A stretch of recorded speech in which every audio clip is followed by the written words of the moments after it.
Hello friends, with the feast of Christmas, we come at last to the end of the Advent season and the beginning of Christmas season.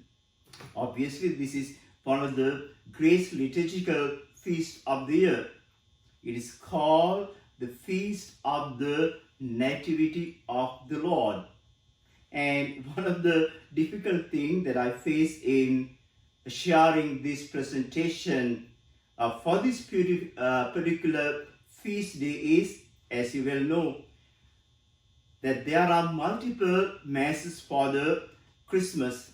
And in this case, we not only have the Vigil Mass, we have the Midnight Mass, we have the Mass at dawn, and then Mass during the day for Christmas. And they all have different readings.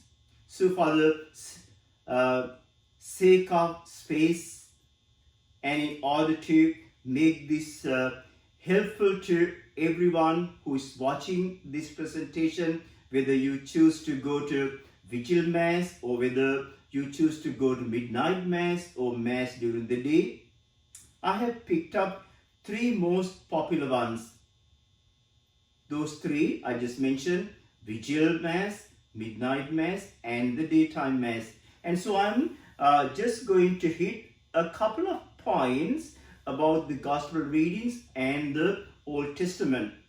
So I'm not going to be focused on all the readings. We just don't have the time and space to go through every single one of them. You can have something from the reading to bring with you into Mass to help you experience the beautiful and joyful experience of celebrating the feast of Christmas and in drawing from the Word of God. Alright, we are going to begin and to do them in order. So let us start with the reading for the Vigil Mass. In this case, the Gospel reading is from the Gospel of Matthew, chapter 1, verses 1 to 25. I call it is everyone's favorite reading because it is the genealogy of Jesus Christ. It's a long one, friends. So let us begin Matthew chapter 1, verses 1 to 25. It begins, the book of the genealogy of Jesus Christ, the son of David, son of Abraham. Just pause there, friends. Most people, before I even get into the names, are going to wonder, why would you start a book with a genealogy? Where if you want someone to read your book these days, the last thing you want to do is start the book with a long list of names. But remember, dear friends, as we have been learning over the past few weeks during the season of Advent, for the Jews, if anything was important to them, it was the Old Testament. It was the Jewish scriptures. So it was the story of the family of Israel, of the people of God, and how God had been working wonders in their lives and in the history from the beginning. So when you read genealogy for Christmas Day, you need to remember that it isn't just a list of names. It wouldn't have been just a list of names to first century Jews. This was the story of their family. This was their family story. So it is like the kind of stories that we all tell about our families, about our grandparents, about our parents when they were young. So we remember who they were by telling the story. So this is how genealogies functioned at the time of Christ. They were the stories of your family. So the Matthew here is assuming for his audience, this is my family story. This is my family story. So it is the story that begins with the call of Abraham and then leads all the way to the birth of Jesus Christ as Messiah. So that is what is functioning right here in the genealogy of Jesus Christ. So think of it as a family story and let us see who is in this. So the verse 2. Abraham was the father of Isaac, and Isaac the father of Jacob, and Jacob the father of Judah and his brothers, and Judah the father of Perez, and Sarah by Tamar, and Perez the father of Hezron, and Hezron the father of Ram, and Ram the father of Abinadab, and Abinadab the father of Nahshon, and Nahshon the father of Solomon, and Solomon the father of Boaz by Rahab, and Boaz the father of Obed by Ruth, and Obed the father of Jesse, and Jesse the father of David the king. Again, friends, pause for a moment here. You might remember that a couple of weeks ago in the Advent readings, we talked about the Jesse tree, about the shoot from the stump of Jesse's tree. So this is just another way of showing you that Christ is coming from the messianic line. In other words, this is not just any family that Jesus is going to be born into. It is the royal family of the people of Israel, the royal family of David. Alright, so it continues.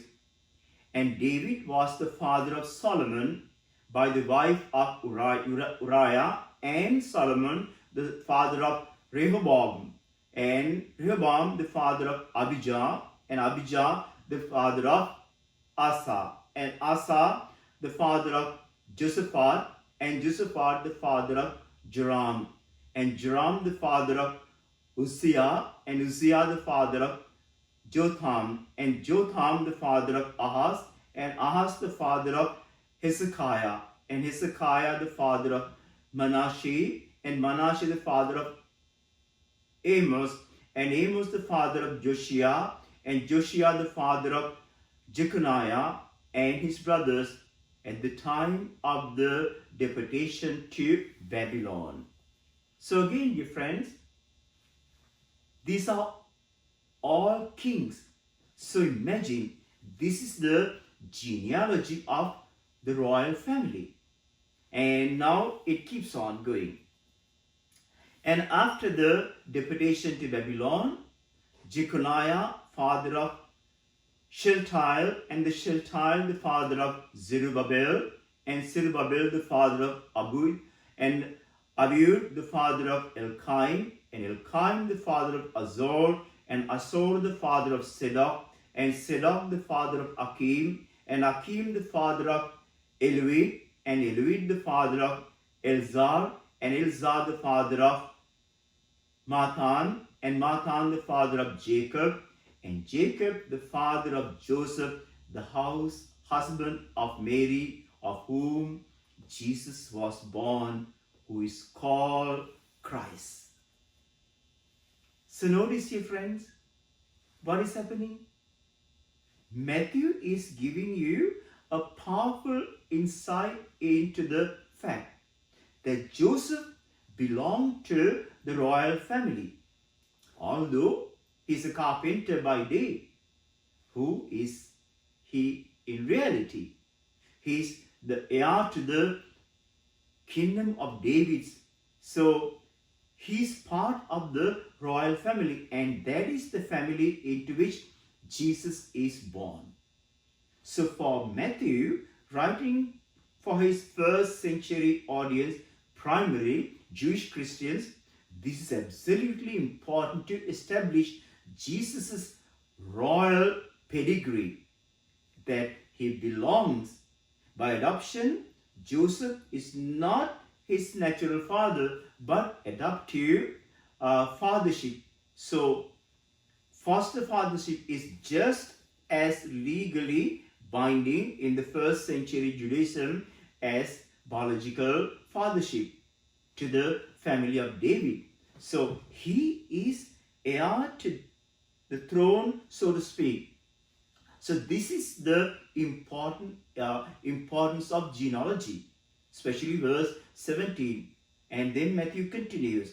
So all the generation from Abraham to David were 14 generation, and from David to the deportation to Babylonia, 14 generation, and from the deportation to Babylonia to the Christ, 14 generations. Now the birth of Jesus Christ took place in this way. When his mother Mary had been betrothed to Joseph, before they came together, she was found to be with child of the Holy Spirit, and her husband Joseph, being a just man and unwilling to put her to shame, resolved to divorce her quietly. But as he considers this, behold, an angel of the Lord appeared to him in a dream, saying, Joseph, son of David, do not fear to take Mary your wife, for that which is conceived in her is of the Holy Spirit. She will bear a son, and you shall call his name Jesus, for he will save his people from their sins. All this took place to fulfill what the Lord has spoken by the prophets. Behold, a virgin shall conceive and bear a son, and his name shall be called Emmanuel, which means God with us. When Joseph woke from sleep, he did as the angel of the Lord commanded him. He took his wife, but knew her not until she had borne a son, and he called his name Jesus. Wow! There is so much we can say about this very rich gospel passage. In fact, if you have been watching and listening to various podcasts, you know we just dealt with this passage during the 4th week of Advent. So why is the church repeating it here? Well, because she's always placing before our eyes the mystery of the incarnation and the account of the birth of Jesus, the divine Son of God, Jesus Christ. So for our purposes here, I just want to highlight two things about Matthew's account of the birth of Christ. Alright, number one, the angel's message about Jesus' name. I've said this before. I'm just going to hit it again. His name, Jesus, literally means Lord save us. Yeshu or Yasha is the save in Hebrew. Yahweh in the Hebrew name for God or for the Lord. So if you put He or Yah and Shua together, you get the Lord saves. And the second and the other aspect about this is just the emphasis once again on the virginal conception. That Jesus is not just the adopted son of the Davidic family, of the royal family of Joseph and the royal family of David, and therefore the heir to the Davidic throne. He is also the divine Son of God. He is the divine Son of God, conceived through the power of the Holy Spirit. Therefore, he is called Emmanuel, God with us.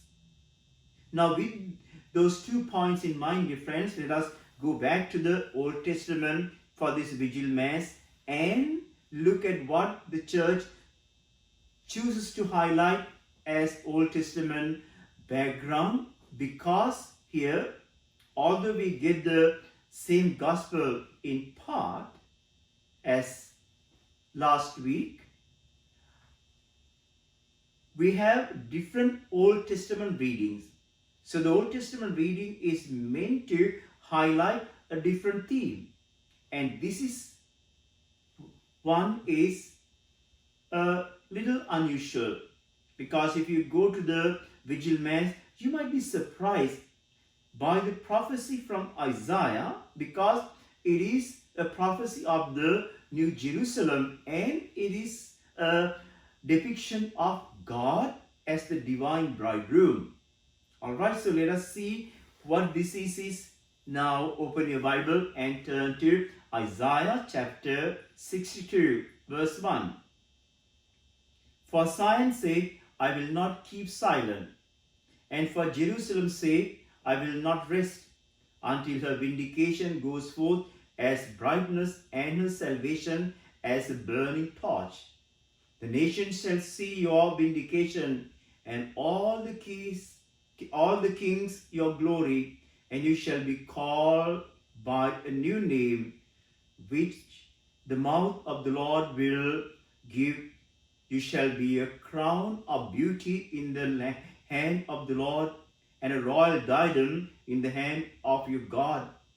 You shall no more be termed forsaken, and your land shall be no more be termed desolate, but you shall be called, my delight is in her, and your land married. For the Lord delights in you, and you shall be married.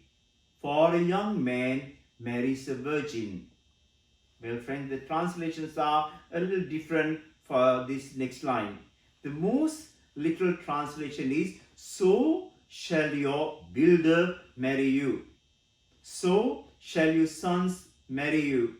So as the bridegroom rejoices over the bride, so shall your God rejoice over you. Well, friends, if you have been to Vigil Mass and you have heard this reading, you may think, what does this have to do with Christmas? What is the prophecy of the city that is depicted as a woman and as a bride have to do with the mystery of Christmas? And what does it mean to say that the New Jerusalem will have a new name called Married and My Delight, and her builder will become her husband, that God will become the bridegroom? Well, friends, I actually find this beautiful explanation from the beautiful book written by one of my favorite scripture scholars, Dr. Brian Petrie. He has written a beautiful book called Jesus the Bridegroom, the greatest love story ever told. And in that book, what he tried to do is show you that the Jews, when they conceptualize the age of salvation and when they imagine God coming to save them, they didn't just depict the Lord as a great judge or a king or a creator. They said that in his deepest mystery, God was the bridegroom, the divine person who is so in love with his creatures, and he wants to enter into a relationship of love with them, that is a marriage, a marital covenant. And that his plan is to rescue Israel or rescue Jerusalem, who is depicted as a bride, to rescue her from sin and bring her into this marital relationship with him. And this marriage covenant forever and ever, so that the Lord would become the bridegroom and all humanity, especially through Israel, would become his bride. All right, dear friends, that's just bypassing. I just want to share with you. And then also, especially if you take the Catechism of the Catholic Church, that is paragraph 218 to 219, and Catechism actually emphasized this when it talked about the mystery of incarnation.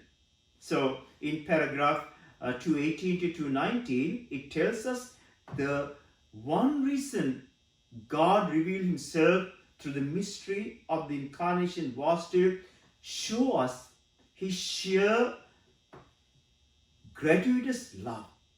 And this is the primary goal of the incarnation, is to reveal to us that God doesn't just want to save us from sin and death or separation from him. He wants union with us. He wants communion with us, and he wants a relationship with us that is powerful and so intimate and so permanent and so loving that it could be only be described as marriage. So the prophecy of the marriage of God and Jerusalem, of the humanity and divinity, in the incarnation become real. So that is the logic behind the beautiful readings for the feast of the Vigil Mass of Christmas. So all of this gets summed up in the very name Jesus, that Jesus received from the angel when the angel says, he shall be called Jesus, because that name,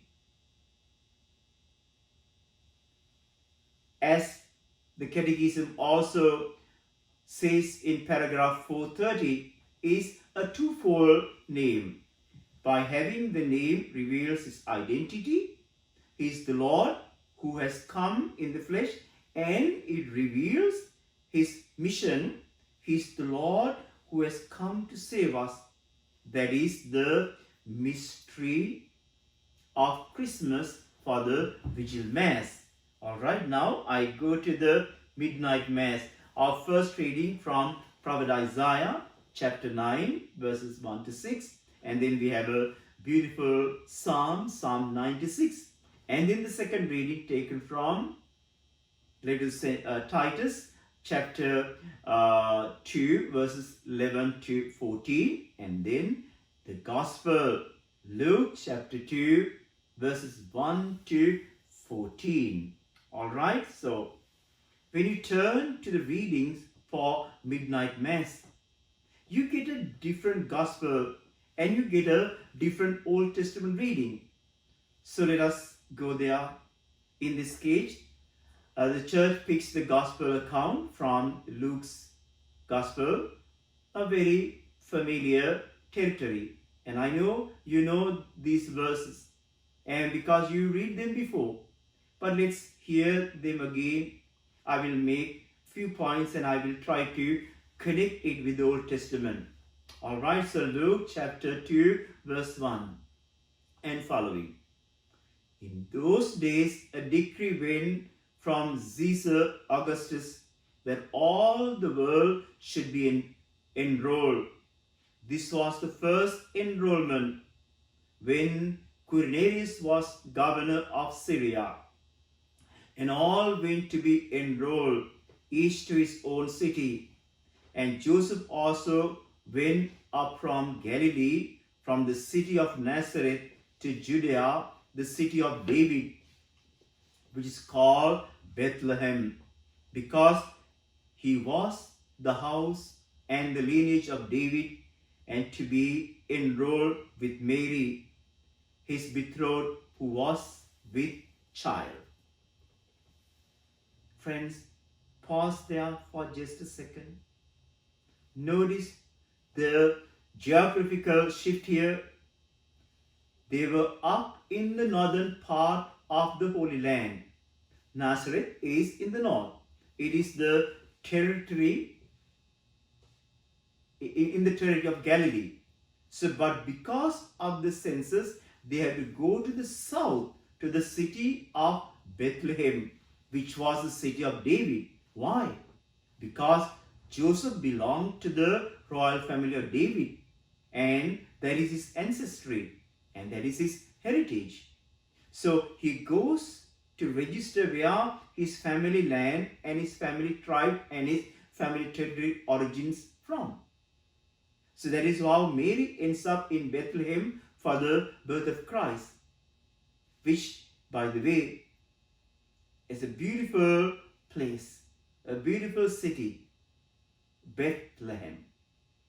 And what happened while they were there?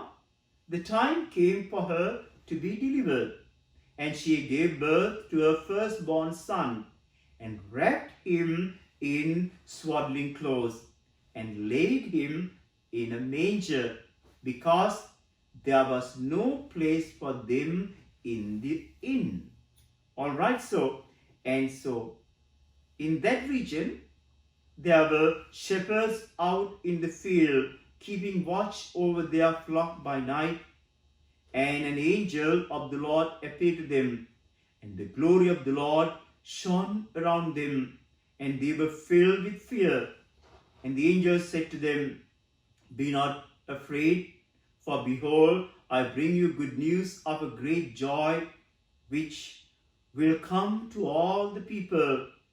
For to you is born this day in the city of David a Savior, who is Christ the Lord. And this will be a sign for you. You will find a babe wrapped in swaddling clothes and lying in a manger." And suddenly there was the angel, a multitude of the heavenly host, praising God and saying, "Glory to God in the highest, and on earth peace among men with whom he is pleased." Friends, what a beautiful gospel passage. There is so much there we could talk about. For our purpose here, given some time constraint, I just wanted to make a couple of quick points. Number one, this whole text is structured and focused in order to reveal that Jesus is the Davidic king, that he is the heir to the kingdom of David. In other words, he is the long-awaited Messiah. And that is why Luke 2 times referenced the city of Bethlehem. For example, if you go back to 1 Samuel chapter 16, Bethlehem was the town of Jesse and the town of David's family. So Luke, his emphasis Bethlehem to show you that Jesus isn't just any king of kings. He's the Davidic king. He's an heir to the Davidic throne, a member of the Davidic family, because it was the kingdom of David that God had promised. Back in the Old Testament, again in the second book of Samuel, chapter 7, that would be last forever.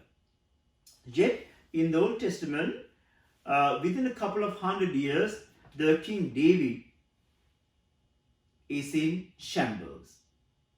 Within 500 years, a little over 500 years, it has been dispersed to the four winds with the Babylonian overthrow of the Jews in the exile at the time of Jeremiah and Ezekiel in 587 BC. So if you are living in the 1st century AD and you are a Jew and you see God promised David that his kingdom will last forever, it pretty much looks like he's failed. That God's promise have not come to pass, that he hasn't kept his word. So when the angel appears and says, "There is good news. Unto you is born this day in the city of David a Savior, who is Christ the Lord." He's not just saying, "Oh, here is a king." He's saying the promises of God are coming to fulfillment from the Old Testament. So Jesus is the Davidic king. He's the Messiah, and he is the anointed one. He's not just the Davidic king, he's also the divine king. So the angel says something interesting here. He says, unto you is born this day a Savior, who is Christ. So that is the word for the anointed one, Christos, the Messiah. But he's not just Christ, he's the Christ, the Lord. And the Greek word here for the Lord is Kurios.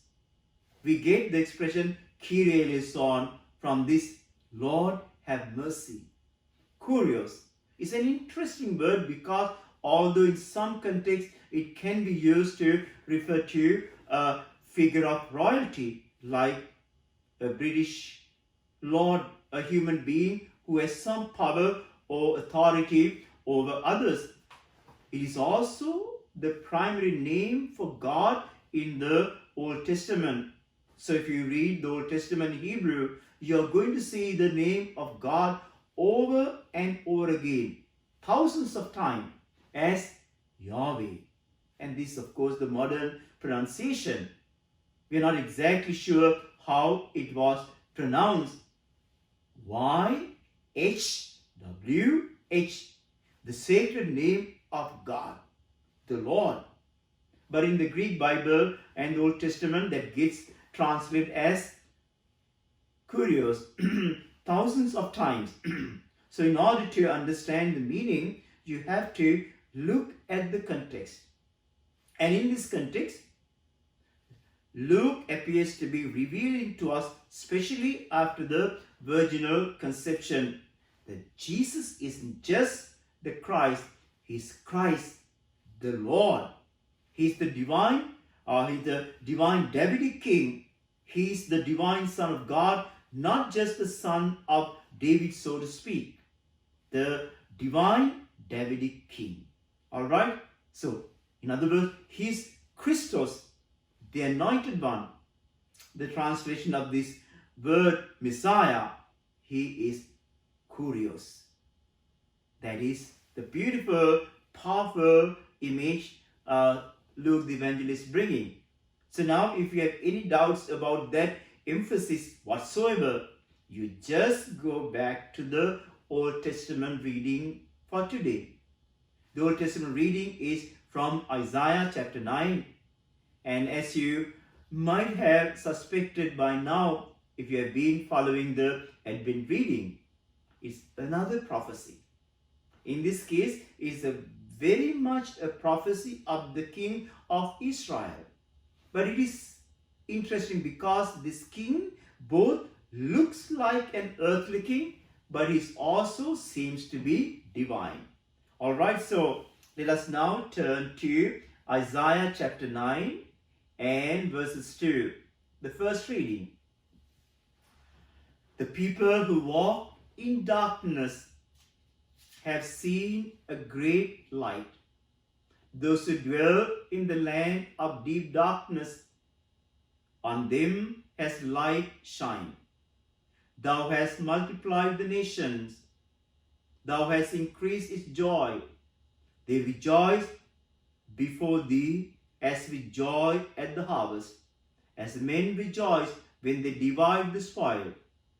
For the yoke of his burden, and the staff of his shoulders, the rod of his oppressor, thou hast broken as on the day of Midian's, for every boot of the tramping warriors in battle, tumult, and every garment rolled in blood will be burned as fuel for the fire. In other words, there is not going to be any war anymore. Why? How could there be an end of war? Verse 6. For to us a child is born, to us a son is given, and the government will be upon his shoulders, and his name will be called Wonderful Counselor, mighty God, everlasting Father, Prince of Peace. Well, friends, if you are hearing this verse here, and that is because this is where we get the prophet Isaiah chapter 9. And so, one of the increase of his governance and peace, there will be no end upon the throne of David and over his kingdom, to establish it and to uphold it with justice and with righteousness from this time forth and forevermore. The zeal of the Lord of hosts will do this. So that is, if you are hearing Handel's Messiah in your mind right now, that is because this is where he gets from Isaiah chapter 9. Well, what an amazing prophecy, friends. What do we make of that? Well, if you look at the passage from Isaiah, again, you see the same two themes that you see in Gospel of Luke. On one hand, it is a prophecy of the future Davidic king, a future king descended from David, who will not just sit upon the throne of David, but who will revive and restore the kingdom of David, which God has promised will last forever. So, on one level, it is a human king, the Messiah. On the other hand, there is that verse that sticks out there, where he says, Wonderful God, everlasting Father, Prince of Peace. And here he describes the king as mighty God. Now in the New American Bible, which we use in the lectionary, the translation there is a little off, because it says, He shall be called God Hero. It's not a complete inaccurate translation of the Hebrew. The Hebrew word is Eli Gibor. El means God. Gibor thus means the mighty or strong. But it puts the emphasis in a way that is not as clear in English. So this is a king who is mighty. Someone appears to be God. He has the qualities of divinity, and from ancient times the church saw this prophecy a literal fulfillment in the incarnation of Christ. So he's not just mighty like God, he's actually God. He is the divine Son of God. So those are the reading from Midnight Mass, and they are in one last point I would like to make. What about the readings for Midnight Mass in the living tradition? That means, what does the Church Fathers say about this? Well, there is so much commentary on the account of the birth of Jesus in Luke.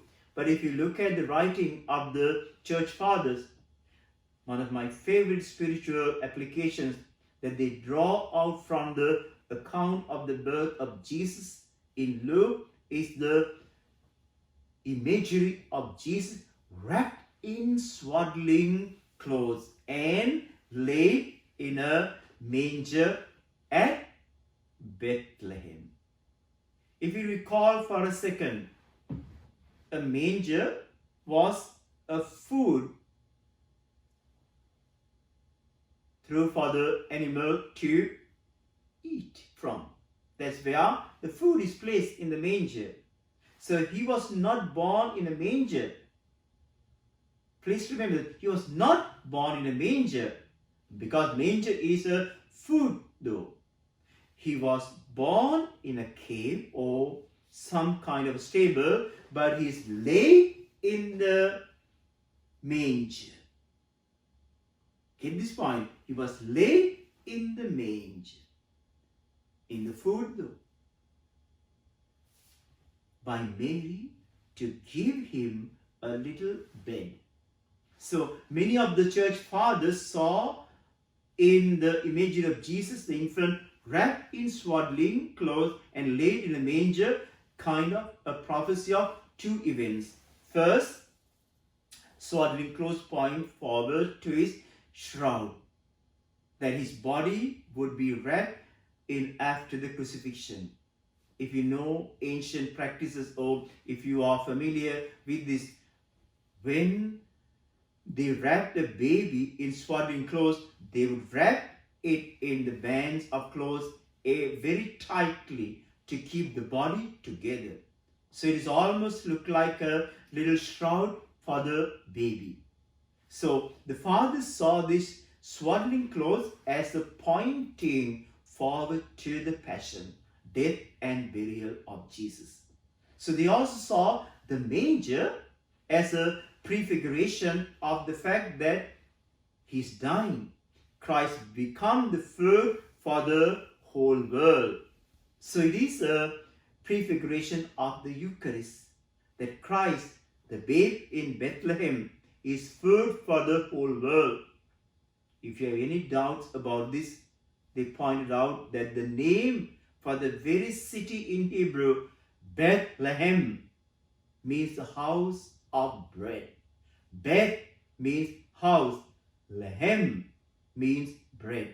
So Jesus, the bread of life, is born in the house of bread and laid in a manger to be bread for the life of the world.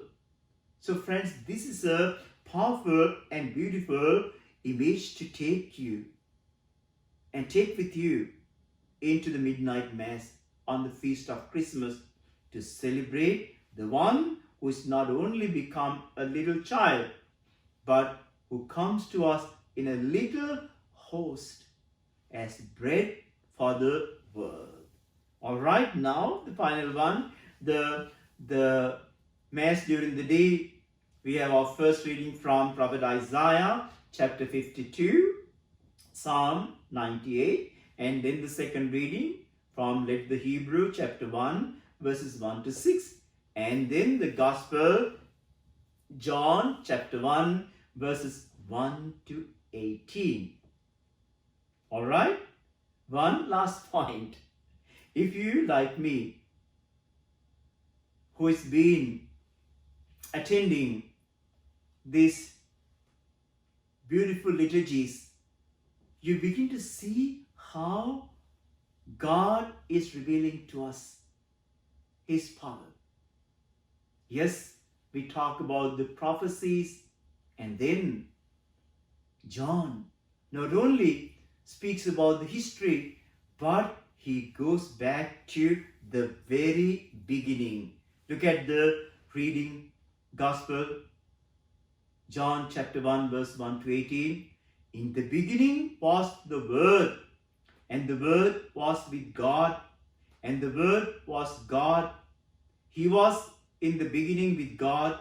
All things were made through Him, and without Him was nothing, not anything made that was made. In Him was life, and the life was the light of men. The light shines in the darkness, and the darkness has not overcome it. There was a man sent from God whose name was John. He came for testimony, to bear witness to the light, that all might believe through him. He was not the light, but came to bear witness to the light. The true light that enlightens every man was coming into the world. He was in the world, and the world was made through him. Yet the world knew him not. He came to his own home, and his own people received him not. But all who received him, who believed in his name, he gave power to become children of God, who were born not of blood, nor of the will of the flesh, nor of the will of man, but of God.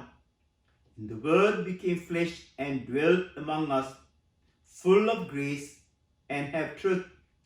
We have beheld his glory, glory as of the only Son from the Father. He who comes after me ranks before me. This was how John bore witness to him and cried out, this was he of whom I said, he who comes after me ranks before me, for he was before me. And from his fullness have you all received grace upon grace. For the law was given through Moses. Grace and truth came through Jesus Christ. No one has ever seen God, the only Son, who is in the bosom of the Father. He has made him known. Friends, this is the beautiful, beautiful text. The opening to the Gospel of John. Notice the difference here. Whereas Matthew and Mark tells us about the birth of Jesus Christ in time, they focus on his birth as a child or little child. John goes back to before the beginning of time. John goes back to the very dawn of creation and tells us that not only was Jesus conceived of a virgin, but he is the eternal Word, the eternal Son of God, who had no beginning, and through whom all of the world was made, through whom the whole universe was made. All right, friends, just few points here. Number one, when John says the Word was with God and the Word was God, he's using the image of the word logos in Greek to refer to the eternal Word of the Father. And when he says the Word was with God and the Word was God, he is revealing to us a little glimpse of the mystery of the Holy Trinity. That although you have one God, that one God has eternal Word who is a distinct person. So if we have God the Father and we also have God the Son, who is the eternal Word of the Father, who has no beginning and no end. So the Word was not only with God as a distinct person, he also was God. He has a divine nature. Now friends, this is important because what it shows us is an absolute, explicit term that Jesus is not just fully human, he is fully divine. He is the one through whom the whole universe was made. Sometimes we think of God the Father as creator, and that is correct. But remember, all three persons of the Holy Trinity act together. So the world is created through the agency, not just the Father, but the Son and the Holy Spirit as well. So when Jesus comes into the world as the Word made flesh, he comes into the world as the man who was the one who made the whole universe.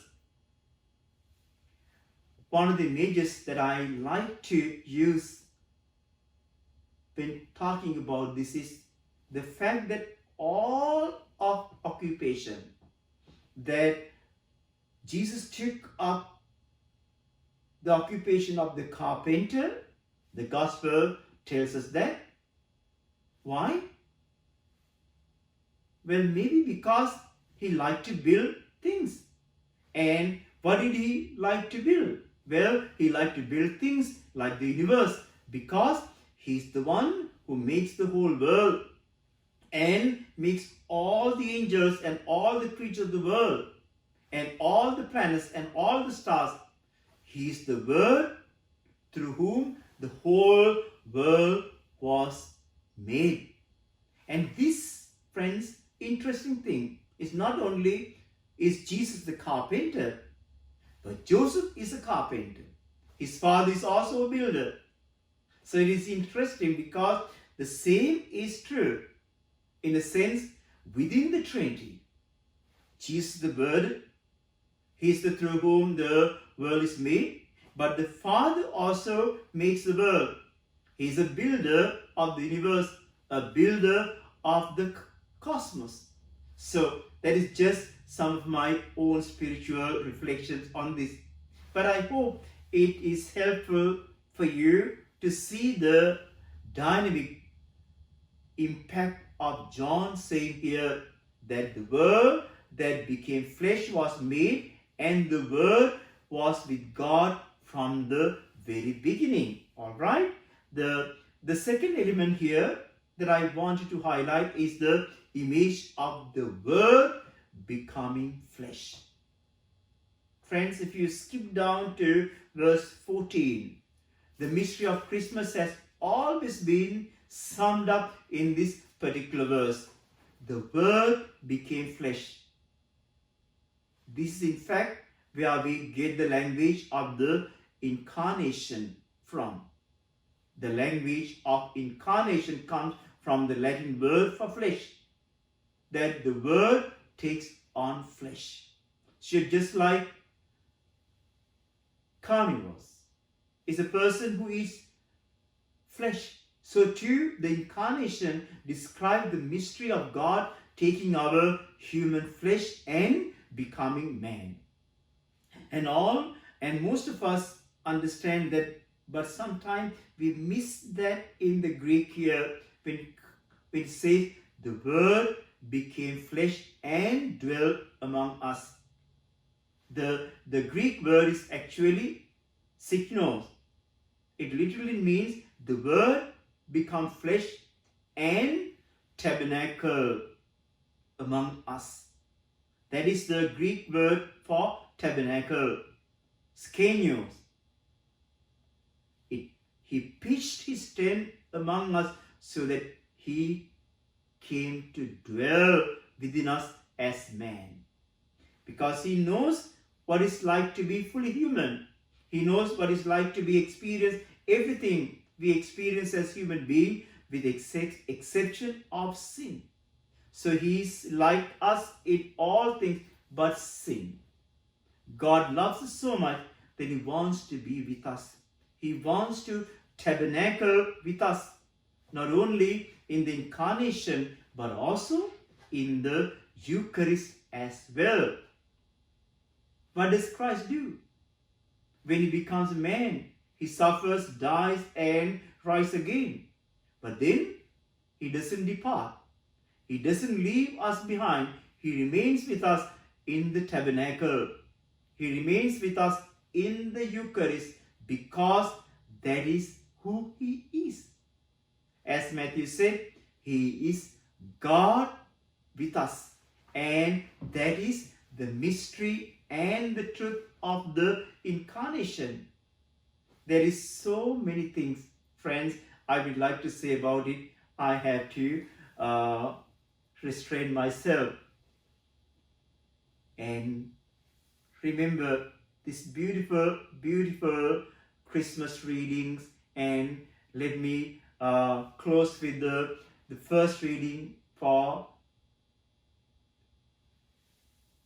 Christmas Day Mass, taken from Isaiah chapter 52, verses 7 to 10. And this is what it says: How beautiful upon the mountains are the feet of him who brings good tidings, who publishes peace, who brings good tidings of good, who publishes salvation, who says to Zion, Your God reigns.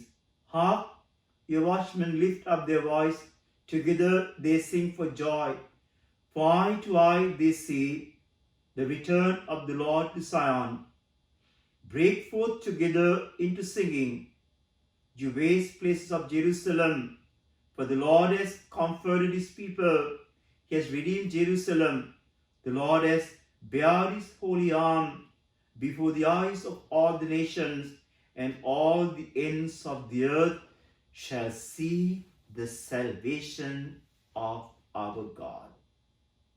Friends, why does the church pick this passage? Well, it is one of the beautiful passages, because in the book of Isaiah, proclaiming the good news. And what is the good news? For Isaiah, it is the good news of coming of the Lord. It is the good news of the return of the Lord to Zion, of the coming of the Lord to Jerusalem. And in the incarnation, the prophecies fulfilled, not just metaphorically or spiritually, with God coming to assist his people. It is fulfilled literally by God coming in the person of his Son to Jerusalem as man in the person of Jesus Christ. And that truly is the good news. Well, friends, in closing then, as we continue to celebrate the feast of Christmas, I really encourage you to ponder and reflect and take out the catechism of the Catholic Church. Because if you have a copy, that is a great section that I try to read every Christmas. It is a paragraph from 456 to 460. In this section, the Church takes the language from John's Gospel for the Christmas Day Mass and asks this very important question: why did the Word become flesh?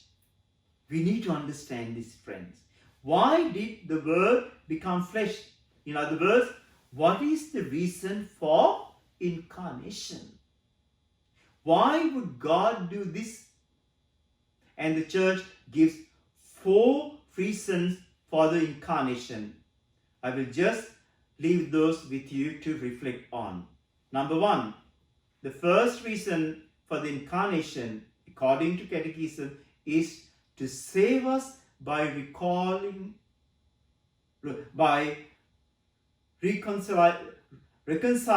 us with God.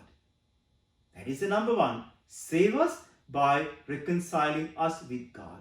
So the problem of sin is that sin separates us.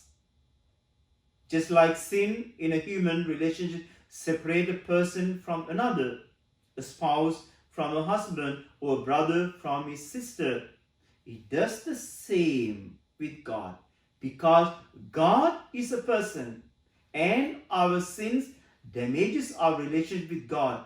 So the first reason for the incarnation is that whatever we sin against God, we create, in a sense, a kind of infinite gap between ourselves and God.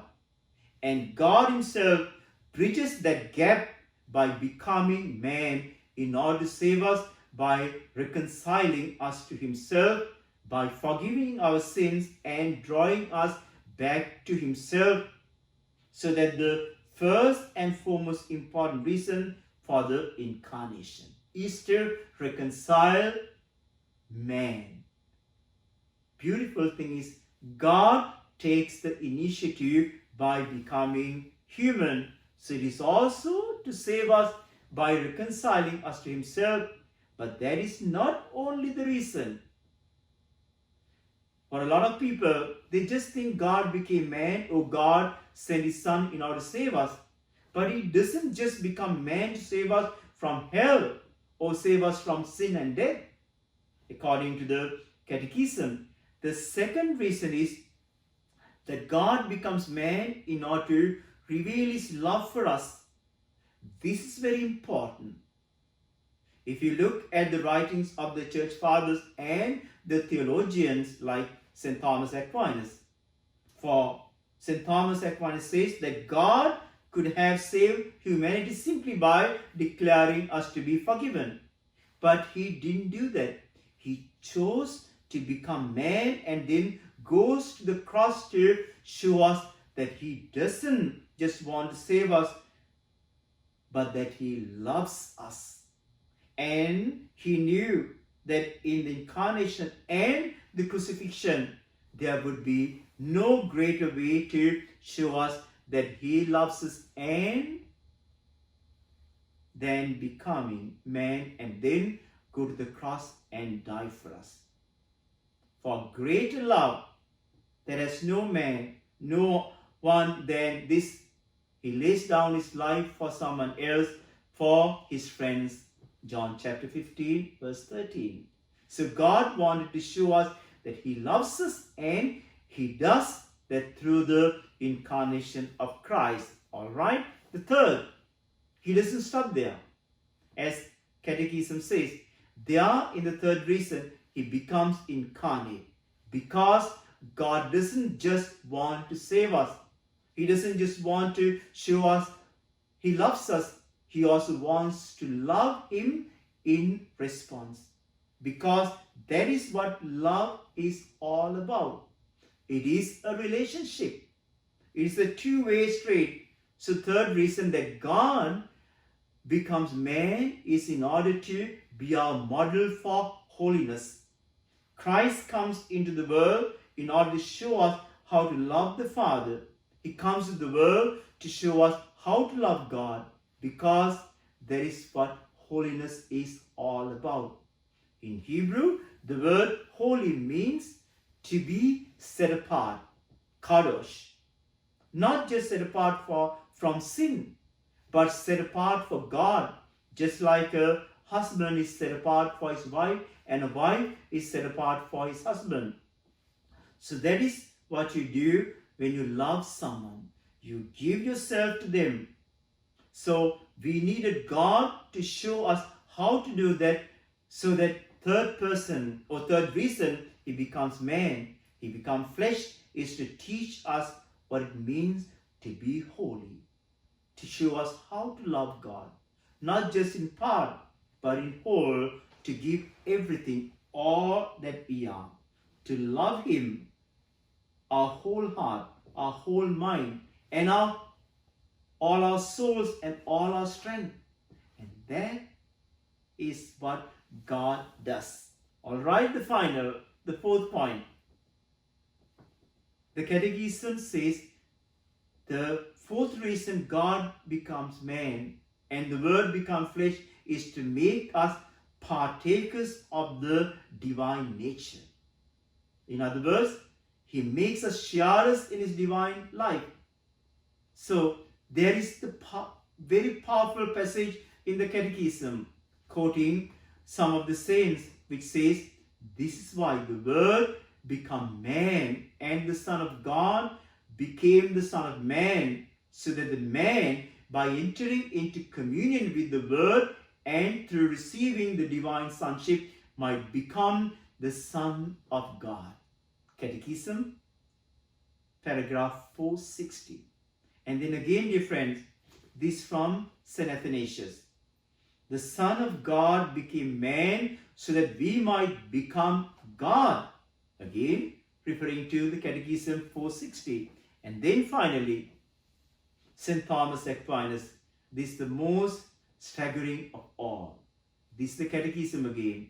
The only begotten Son of God, wanting to make us sharers in his divinity, assumed our nature so that he made man might make men gods. Again, Catechism chapter, paragraph 460. Now, at first glance, dear friend, that might sound blasphemous. It might sound like the Catechism saying that Christ became man so that we can become divine persons, that we can become God, almost sounding like Mormonism. That is not what it means. It doesn't mean that we become divine persons. It means that we become partakers of the divine nature. We become partakers of the immortality of God, the goodness of God, the life of God, the love of God. We become sharers in all of that, so that we really do become sons of God in the Son. And that is really the ultimate mystery of Christmas. It is our entry into the life of the Trinity, that we become sons in the Son, so that we can worship the Father in the power of the Holy Spirit and enter into the eternal exchange of love.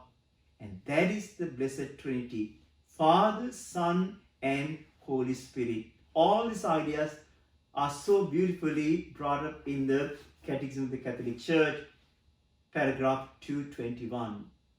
And if that strikes you as a little too dramatic way to describe the Incarnation, just remember what we say in the Mass. Remember the words of the Mass. It is all in the Holy Mass, in the liturgy. When the priest mingles water and wine, what does he say? By the mingling of this water and wine, may we come to share in the divinity of Christ, who humbled himself to share in our humanity. And friends, that is the mystery of Christmas, right there, hidden in the Mass. Thanks everyone for your passion, for your longing to attend Mass. We, the Christian, cannot deprive our soul, our body, without the body of Christ. The greatest gift that you can give to one another, to yourself, and to the world is celebrate Mass as often as possible, especially on Sundays and holy days of obligation, and receive the body, blood, soul, and divinity of Christ into your body, and believing that you are truly celebrating Christmas. I hope you have a Merry Christmas. God bless you all, the Father, the Son, and the Holy Spirit.